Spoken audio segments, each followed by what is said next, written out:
Hello friend, देखिए दृष्टि NCR दृष्टि आईएएस का जो विजन का है एनसीईआरटी का सामान्य विज्ञान हम आपको लेके आ रहे हैं। जो देखिए क्लास से तो देखिए क्लास 6 से 12 तक का एनसीईआरटी आधारित पर क्वेश्चन है। जो एग्जाम के दृष्टिकोण से बीपीएससी का आप दे रहे हैं तो बीपीएससी टीआर का दे रहे हैं तो ये कोई भी एग्जाम में के दृष्टिकोण से ये बहुत उपयोगी साबित होने वाली है। ठीक है, तो हम बिना देरी किए क्वेश्चन की शुरुआत करते हैं। ठीक है, क्वेश्चन की शुरुआत हम करते हैं बिना देरी किए हुए। तो देखिए क्वेश्चन क्या बोल रहा है। क्वेश्चन कह रहा है कि भोजन कहाँ या क्या होता है, भोजन जो है ये कहाँ से आता है। तो मैं आपको क्वेश्चन के और करती हूँ। निम्नलिखित में सर्वाहारी श्रेणी में आता है। सर्वाहारी पहले किसे कहते हैं, तो देखिए ये इसका ऑप्शन हो जाएगा आपका सी। अब हम आपको व्याख्या कर देते हैं। ठीक है, व्याख्या कर देते हैं। देखिए व्याख्या में क्या बता रहा है, जो जंतु केवल पादप खाते हैं हम उन्हें शाकाहारी कहते हैं। ठीक है, जैसे साग सब्जी वगैरह जो खाते हैं उसे हम क्या कहेंगे, शाकाहारी। जो केवल जंतु को खाते हैं उसे हम मांसाहारी कहते हैं। ठीक है, जैसे गोश्त वगैरह जो खाते हैं, मांस खाते हैं, उसे आपको सिंपली में समझने के लिए जो मांस वगैरह खाते हैं उसे हम मांसाहारी कहते हैं। जो दोनों चीज़ को खाते हैं, मांस को भी खाते हैं सब्जी वगैरह को भी खाते हैं, उन्हें हम सर्वाहारी कहते हैं। ठीक है, तो आप समझ गए होंगे कि सर्वाहारी कहते किसे। ठीक है, देखिए क्वेश्चन नंबर 2 है। मधुमक्खी फूलों से मकरंद एकत्र करके उसे भंडारित करती है, क्योंकि मधुमक्खी जो है फूलों से मकरंद एकत्र करके जो भंडारित करती है, उसका राइट ऑप्शन हो जाएगा आपका ए। ठीक है, फूल और उनका मकरंद वर्ष में केवल कुछ समय के उपलब्ध होता है। ठीक है, उसका व्याख्या हम आपको दिखाते हैं। आंसर ये हो जाएगा। व्याख्या है, मधुमक्खी फूलों से मकरंद एकत्रित करती है और उसे अपने छत्ते में भंडारित करती है, क्योंकि फूल और उनका मकरंद वर्ष केवल कुछ समय में ही उपलब्ध होते हैं। अतः मधुमक्खी इस मकरंद भंडार कर लेती है ताकि पूरे वर्ष उसका उपयोग कर सके। ऑप्शन ए आपका राइट हो जाएगा। क्वेश्चन नंबर 3 है। निम्नलिखित कथनों को विचार कीजिए। ठीक है,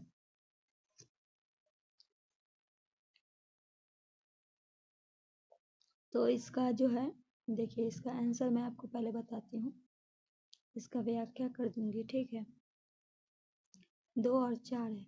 ये बात कहना क्या चाह रहा है, ये पहले मैं आपको पहले 2 और 4 क्या है। सभी पौधे को जड़, तना, पुष्प और पत्तियां को खाया जाता है।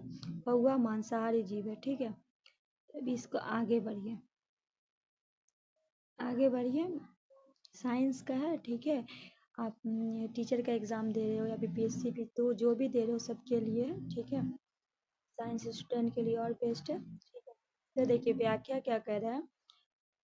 व्याख्या है, सभी पौधे को जड़, तना, पुष्प एवं पत्तियों का प्रयोग कर खाने में नहीं किया जा सकता। ठीक है, क्योंकि पौधे का कुछ विशेष हिस्सा प्रयोग होता है। सभी पौधे कुछ विभिन्नताएं होती है। सरसों की पत्तियां तथा बीज का प्रयोग खाने हेतु किया जाता है, अर्थात वो पौधे 2 या 2 से अधिक भाग को खाने का।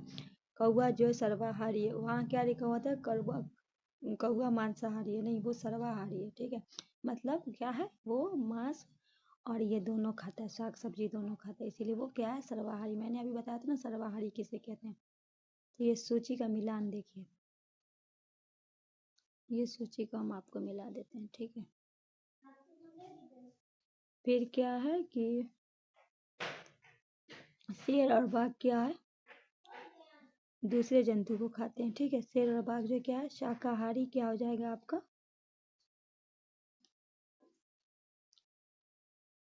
पादप एवं पादप उत्पादक को खाते हैं। ठीक है, पालक और फूल गोभी क्या हो जाएगा, सब्जियां हैं। दही और पनीर क्या होगा, सभी जंतु के उत्पाद हैं। ठीक है, तो आपका बी राइट हो जाएगा। ठीक है, ये व्याख्या देख लीजिए। शेर एवं बाघ एक दूसरे जंतु को खाते हैं। शाकाहारी पादप एवं पादप उत्पाद को खाते हैं। पालक फूल गोभी सब्जी का है। दूध का पनीर घी दही सभी जंतुओं से बनता है, दूध से बनता है। ठीक है, उसके बाद है भोजन के घटक। क्या है, भोजन के घटक। निम्नलिखित में कौन सा भोजन का पोषण सम्मिलित है, इनमें से कौन जो है जो पोषण के सम्मिलित में है। क्या हो जाएगा आपका, ऑप्शन बी केवल 2।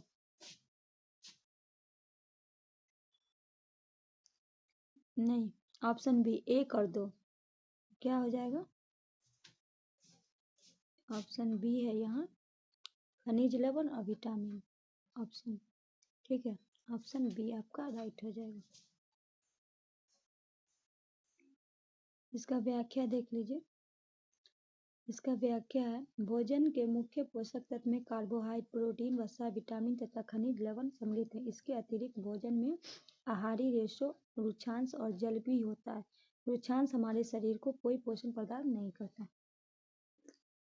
भोजन के विभिन्न पोषक तत्व में संदर्भ में कौन सा कथन विचार कीजिए। भोजन के जो है विभिन्न है, इनमें कौन सा है इसको विचार कीजिए। तो इसका ऑप्शन क्या होगा, डी हो जाएगा। 1 और 2 और 3। कार्बोहाइड्रेट तथा वसा हमारे शरीर के मुख्य रूप से ऊर्जा प्रदान करती है, सही है। प्रोटीन तथा खनिज लवण हमारे शरीर में वृद्धि तथा अनुरक्षण के लिए आवश्यक है, सही है। विटामिन हमारे शरीर के रोगों की रक्षा करने के लिए सहायता है।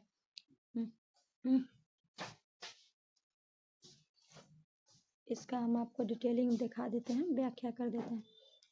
व्याख्या क्या है, व्याख्या है, उपयुक्त तीनों कथन सही है। कार्बोहाइड्रेट और वसा शरीर से ऊर्जा मिलती है। प्रोटीन तथा खनिज लवण शरीरों को वृद्धि करती है। विटामिन हमारे शरीर के रोगों को रक्षा करने के लिए सहायक होती है, जबकि रुक्षांश बिना पचे भोजन बाहर निकलने के लिए हमारे शरीर को सहायता करती है। क्वेश्चन नंबर 4 है, कार्बोहाइड्रेट में विभिन्न प्रकार के कौन सा विचार कीजिए। कार्बोहाइड्रेट जो है इनमें कौन सा है, इसका विचार कीजिए। Option A only A amino अम्ल होगा, ठीक है। तो कार्बोहाइड्रेट कई प्रकार के होते हैं। हमारे भोजन में पाए जाने वाले मुख्य कार्बोहाइड्रेट मंद तथा शर्करा के रूप में होता है। अमीनो अम्ल प्रोटीन होते हैं, ठीक है। क्वेश्चन नंबर 4 है, वसा एक महत्वपूर्ण घटक है। वसा के संदर्भ में निम्न कौन सा कथन कीजिए, ठीक है। वसा जो है वो है, इसके बारे में बताया गया है, ठीक है।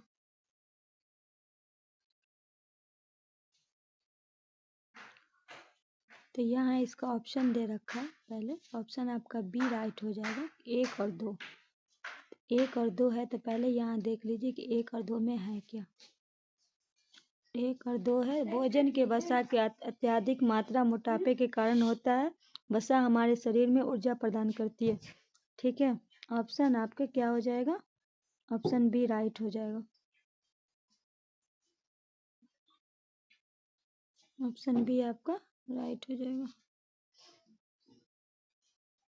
B right. व्याख्या कथन 1 2 सही है, परंतु 3 गलत है, क्योंकि 3 कार्बोहाइड्रेट की तुलना में वसा की समान मात्रा हमें अधिक ऊर्जा प्राप्त होती है, ठीक है। उसके बाद है क्वेश्चन नंबर 5 है, पोषक तत्व के अलावा जल भी भोजन का हिस्सा होता है। इस रूप में जल के संदर्भ में कौन सा विचार कीजिए, ठीक है। तो ऑप्शन सी हो जाएगा, इसका भी 2 हो जाएगा, 1 और 2 हो जाएगा, ठीक है। 1 और 2 इसका भी हो जाएगा। कुछ सीमाएं तक शरीर के लिए आवश्यकता जल पूर्ति खाद्य पदार्थ उपस्थित जल से ही होती है। जल भोजन की उपस्थित पोषण को अवशोषित करने में मूत्र तथा पसीने के रूप में अपशिष्ट पदार्थ के शरीर में बाहर निकालने में सहायता करता है, ठीक है। तो क्या हो जाएगा, ऑप्शन आपका सी हो जाएगा। व्याख्या देख लीजिए। व्याख्या, दोनों कथन सही है, परंतु हमारे शरीर में जितने जल की आवश्यकता होती है वो हमें उन वस्तुओं से प्राप्त होती है जिन्हें हम द्रव के रूप में लेते हैं, जैसे कि जल हुआ, दूध हुआ, चाय इत्यादि। जल भोजन की उपस्थित पोषकों को अवशोषित करने की अपशिष्ट के शरीर के बाहर निकालने के लिए के लिए सहायक होती है। तो हमारे शरीर में जो जल की आवश्यकता है किससे पूर्ति होता है, दूध से होता है, चाय से होता है, ठीक है, पानी पीते हैं उससे होता है, ठीक है। यहाँ क्या है, विटामिन ए, ठीक है। इसको हम मिला देते हैं, इजीली है। विटामिन ए, विटामिन ए हो जाएगा दृष्टिहीनता, ठीक है। विटामिन ए की कमी से होता है। उसके बाद हो जाएगा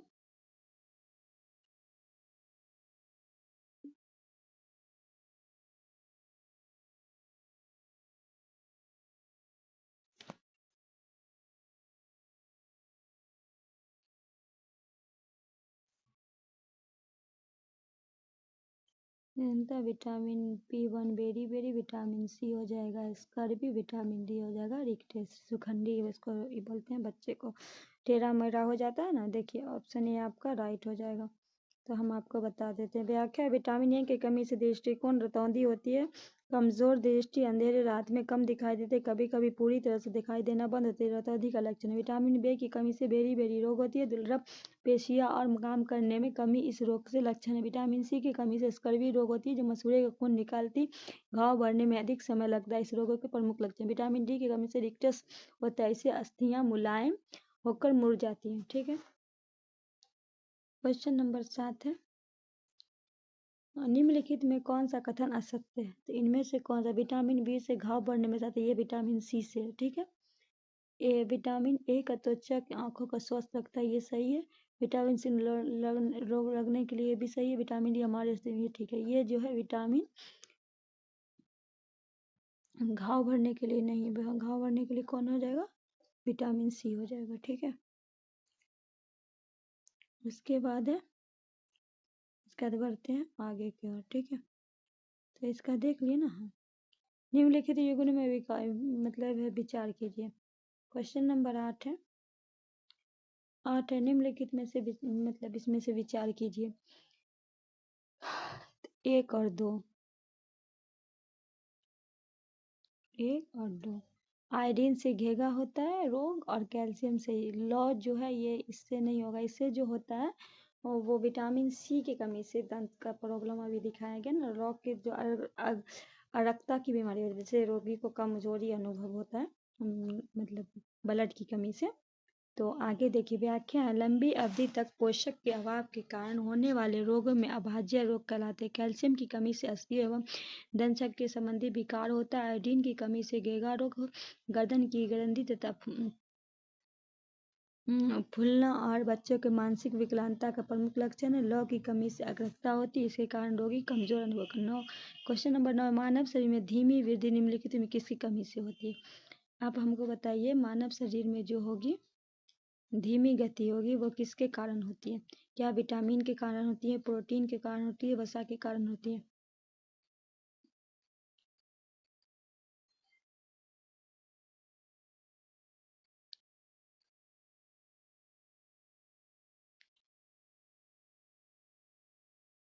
तो क्या हो जाएगा? प्रोटीन के कारण होती है। ठीक है, इसका हम व्याख्या आपको दिखा देते हैं।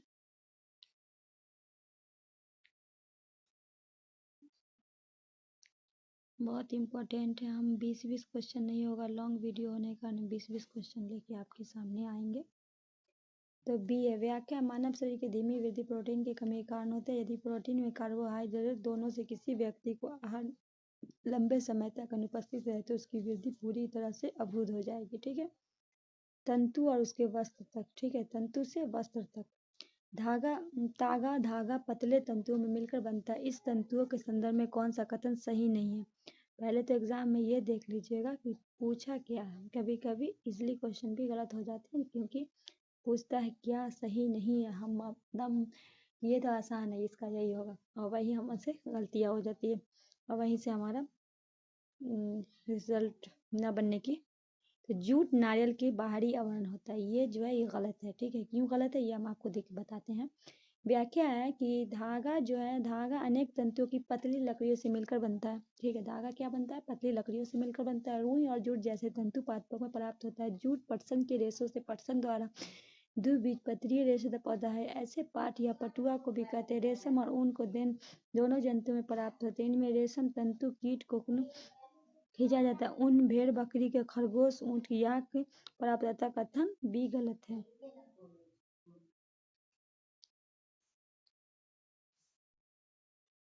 फिर निम्नलिखित विचार कीजिए। ठीक है, इनमें से विचार कीजिए, तो इनमें का आंसर क्या होगा ये देखते हैं। 2 3 4, 2 3 4।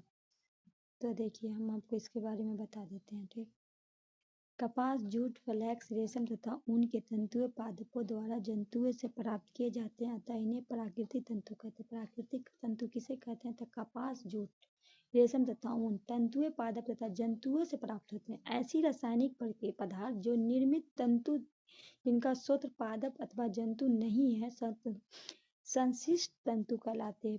पॉलिएस्टर, नायलॉन और एक्रिलिक संश्लिष्ट तंतु के उदाहरण है। किसके उदाहरण है? पॉलिएस्टर, नायलॉन जो है संश्लिष्ट जंतु के। ठीक है, क्वेश्चन है भारत में पटसन जूट की खेती प्रमुख है कौन सा है? तो देखिए हम आपको बताते हैं, पश्चिम बंगाल होगा, ठीक है, केरला का नहीं होगा, बिहार है, असम है। तो एक 1 3 4 तो आपका हो जाएगा सी राइट। ठीक है, देखिए है ना, भारत में पटसन की खेती वर्षा ऋतु पटसन की खेती के लिए पश्चिम बंगाल, बिहार तथा असम में की जाती है। ठीक है, आपका सी सही हो जाएगा।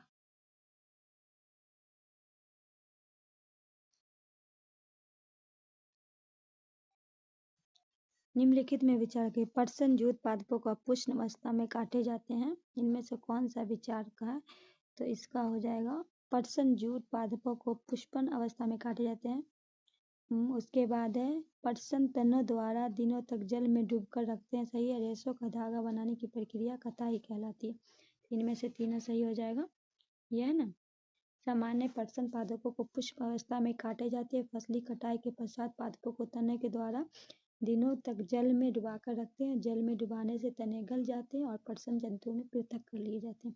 कटाई की प्रक्रिया हुई गई पुंज रेशों में खींचकर रखते हैं। ऐसे रेशों के आसपास हो जाते हैं, सितांगा बन जाते हैं। ठीक है, उसके बाद है वस्तु के समूह बनाना। ठीक है, क्या है? वस्तु से समूह बनाना। निम्नलिखित में विचार कीजिए। 1 2 4, 1 2 और 4, इससे क्या क्या बनाया था? व्याख्या, कुछ पदार्थ गैस, देखिए कुछ पदार्थ गैस जल में पुनः घुल जाते हैं, ऐसे पदार्थ जल में विलय पदार्थ गैस कहलाते हैं। ठीक है, गैस से कहलाते हैं। ऑक्सीजन सिरका तथा नींबू का रस जल में विलय है। कुछ पदार्थ जल में नहीं घुलते, ऐसे पदार्थ जल अविलय कहलाते हैं। जो मिट्टी के तेल में जल का अविलय होता है, मिट्टी का तेल जल में नहीं घुलता है, उसे अविलय होता है। ठीक है, इसके बाद निम्नलिखित विचार कीजिए, इसमें से विचार करने के लिए बोला गया है। ठीक है,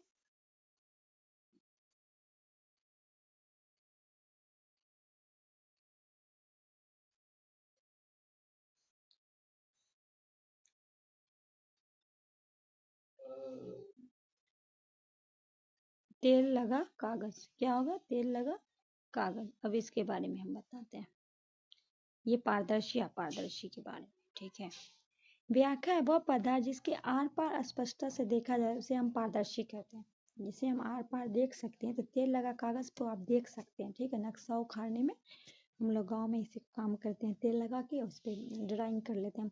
जिनके आर पार नहीं देख सकते उन्हें हम अपारदर्शी कहते हैं। तो आपने यहाँ देखा कि अपारदर्शी और अपारदर्शी किसे कहते हैं। ठीक है, कांच पारदर्शी तथा गत्ते का डिब्बा अपारदर्शी का पदार्थ का उदाहरण। कांच जो है पारदर्शी, कांच से हम देख सकते हैं, और गत्ते का डिब्बा है वो अपारदर्शी, हम उसे नहीं देख सकते। ऐसे पदार्थ जिसके आर पार देखा तो जा सकता है परंतु स्पष्ट नहीं किया जा सकता, उसे हम पारभासी पदार्थ कहते हैं। मतलब एक है कि पारभासी पदार्थ किसे कहते हैं? कुछ ऐसे पदार्थ होते हैं जिनके आर पार तो हम देख सकते हैं परंतु स्पष्ट नहीं देख पाते हैं, उसे हम पारभासी पदार्थ कहते हैं। जैसे कि तेल लगा कागज। ठीक है, और तेल लगा कागज जो हो जाएगा, सॉरी, ये जो है तेल लगा कागज क्या हो जाएगा? अपारभासी का पारदर्शी का नहीं, वो पदार्थ जिसपे स्पष्ट से हम कांच से देख सकते हैं, तो वो हो जाएगा आपका पारदर्शी है। तेल लगा कागज का जो पूछा जा रहा है ये पारभासी होगा, क्योंकि हम देख सकते हैं परंतु स्पष्ट नहीं देख पाते हैं कि आखिर लिखा क्या है। देखिएगा बुक वगैरह पर जो तेल वगैरह गिर जाएगा तो मतलब लिखा हुआ में प्रॉब्लम होता है। ठीक है, निम्नलिखित कथनों पर विचार कीजिए। ठीक है, इनमें से जो है कथन पे विचार कीजिए। तो इसका तो हो जाएगा आपको 2। अब 2 क्या है ये देखिए, 2 में क्या है? हमारे चारों वस्तु के पदार्थ से बनी हुई पदार्थों का उपयोग बहुत सी वस्तुओं का निर्माण में किया जाता है। अब देखिए इसका व्याख्या पढ़िए। व्याख्या, हमारे चारों वस्तु अनेक प्रकार के पदार्थ से बनी होती है।